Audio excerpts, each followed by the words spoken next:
लीजिए सुनिए। सूर्यकांत त्रिपाठी निराला के लिखे उपन्यास भक्त प्रहलाद का 7वां परिच्छेद, प्रहलाद की परीक्षाएं, मेरी यानी समीर गोस्वामी की आवाज में।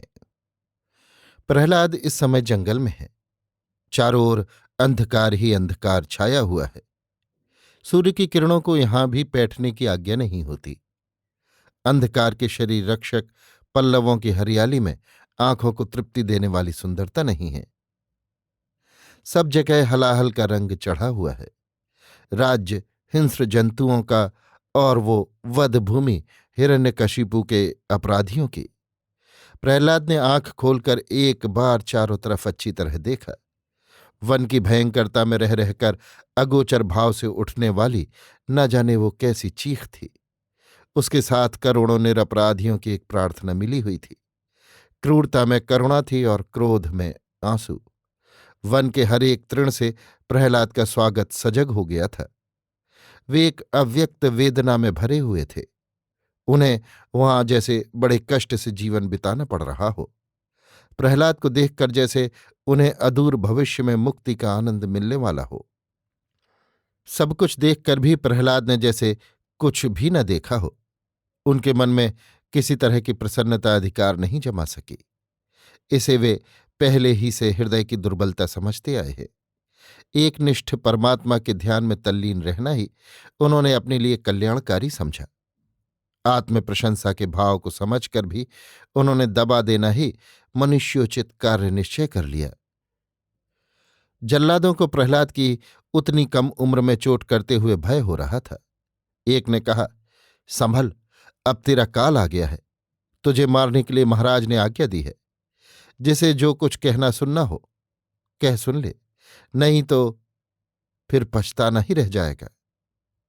प्रहलाद ने आंखें उठाकर एक बार जल्लादों की ओर भी दृष्टि फेरी, फिर निगाह नीची कर ली।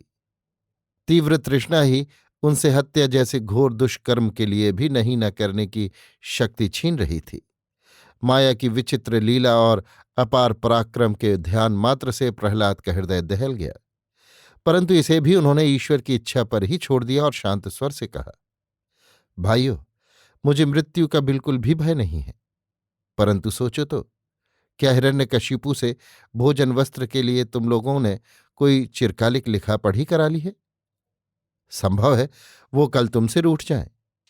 क्या तुमने ये सोचा है कि उस दिन फिर कौन तुम्हारे भोजन वस्त्र का प्रबंध करेगा? हरगिज न सोचा होगा।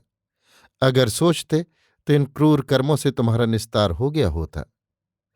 कुछ देर के लिए जल्लादों के मन की परिस्थिति तूफान उठने के बाद के शांत स्वर की तरह धीर और सहज गंभीर हो गई। इस तरह की बात आज तक किसी भी अपराधी की जबान से उन्हें नहीं सुनने को मिली थी। आज तक के अपराधियों की मृत्यु की आज्ञा सुनने के साथ ही बेहोशी की हालत हो जाती थी। फिर स्थिरता, उपदेश और ज्ञान की जगह उनमें जड़ता, भय और अज्ञान का अधिकार दिख पड़ता था। प्रहलाद की निर्भीकता से कुछ देर तक उन्हें अंतरात्मा से कुछ प्रश्न करने की सामग्री मिल गई। परंतु थोड़ी देर में चिरकाल के संचित पापों के संस्कार ही प्रबल हो उठे और पहले की भावना मन से जाती रही। घर की याद आई, स्त्री की याद आई। उनके मुरझाए हुए मुखड़े आंखों के आगे रह रहकर आने जाने लगे। अभ्यास ने कहा, लो उठाओ खड्ग और रख दो तौलकर गर्दन पर। कमजोरी ने उपदेश दिया, ये तुम्हारा धर्म है, इसे हरगिज न छोड़ो, अगर बचना और अपने बाल बच्चों को बचाना चाहते हो। बस फिर क्या था, अपने ही भीतर अपने कर्म की तारीफ करने वाले बहुत से मिल गए। संस्कार को दूना बल मिला। जल्लादों ने खड्ग उठा लिया, फिर कहा और कुछ उत्तेजित कंठ से कहा, ले संभल, ये सब हम बहुत सुन चुके हैं। प्रहलाद हाथ जोड़ परमात्मा का ध्यान करने लगे। कब उन पर खड्ग के वार हुए उन्हें नहीं मालूम। आंखें खोली तो देखते हैं कि हाथ जोड़े वही दोनों जल्लाद सामने खड़े हुए हैं। प्रहलाद ने कुछ न कहा। हाथ जोड़े ही हुए जल्लादों ने उनसे घर चलने की प्रार्थना की। साथ ही ये पेशा छोड़ उनकी आज्ञानुसार जीवन निर्वाह करने के लिए भी वचन दिया। प्रहलाद को खड्ग प्रहार से चोट भी नहीं लगी। ये सुनकर हिरण्यकशिपु के आश्चर्य का ठिकाना न रहा। वो इस बात पर विश्वास नहीं कर सका कि कभी ऐसा भी हो सकता है। अस्तु, अपना काम उसने किसी दूसरे ही उपाय से संपन्न करने का निश्चय कर लिया। उधर बनावटी स्नेह दिखाते हुए चोट न लगने का कारण समझने के लिए प्रहलाद को अपने पास बुलाकर पूछा, क्यों बेटा, तुम्हें चोट नहीं लगी? इसका क्या कारण है?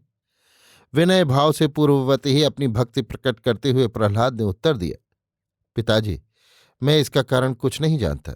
राम मेरे रक्षक हैं, सब उन्हीं की कृपा है।